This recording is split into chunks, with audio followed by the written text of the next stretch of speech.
Stuart Waiton.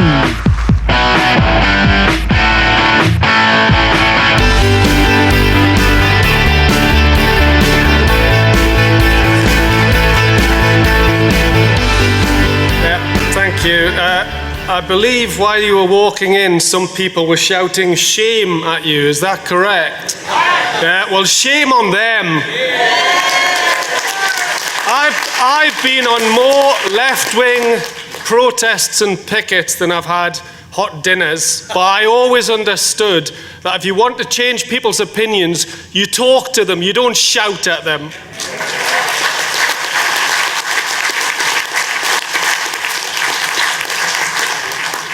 As I said, my name's Stuart Waiton. I'm a sociology and criminology lecturer in Dundee. And if you know anything about university lecturers in general, and sociology lecturers in particular, you can imagine I'm not the most popular member of my department at the moment. Some of my colleagues tell me that voting Brexit means taking us back to the 1930s. The reality is that their contempt for democracy is taking us back a lot further.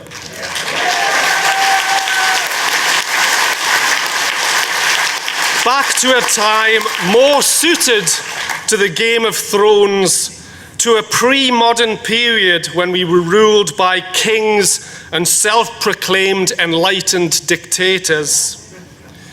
They tell me that the people who voted for Brexit are hate-filled bigots. But the hate and contempt that I see doesn't come from the people in this hall, it comes from them.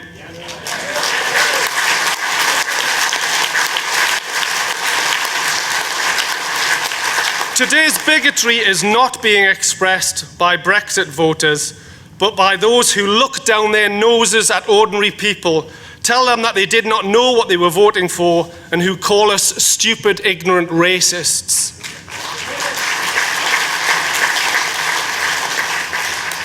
They tell me that they are cosmopolitan, that they are enlightened and tolerant people who celebrate diversity. Well, I can tell you as someone who researches and writes and campaigns for freedom of speech, the one thing my colleagues and most of the Remainers I meet are not tolerant of is a genuine diversity of opinion.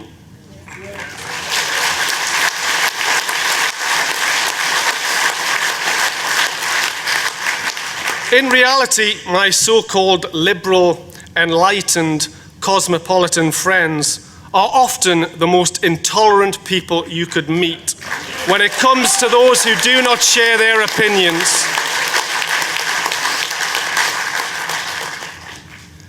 In the hustings, the politicians, the SNP politicians in particular, boo.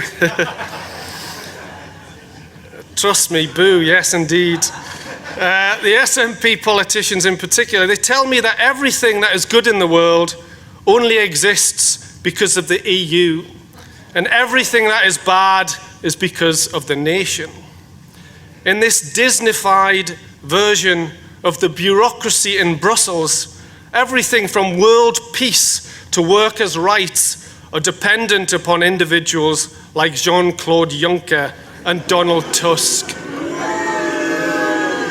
Now, and no harm to the guys, but if we have to rely on the likes of Juncker and Tusk to ensure our rights, let alone world peace, we really are in trouble.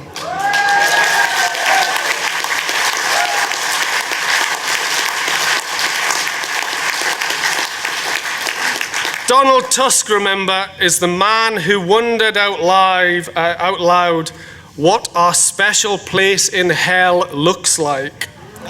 Well, I can tell him, it looks like this.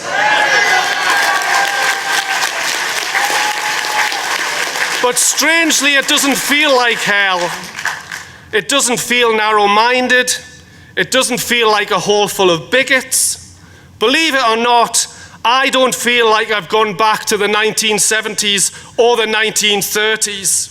I feel like I'm taking a step into the future with a genuinely diverse group of people who all understand that we have a fight on our hands, a fight for democracy. Thank you. Thank you.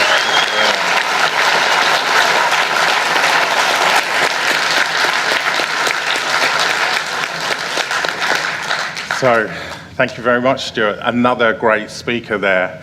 So I just want to see, have we got some of our volunteers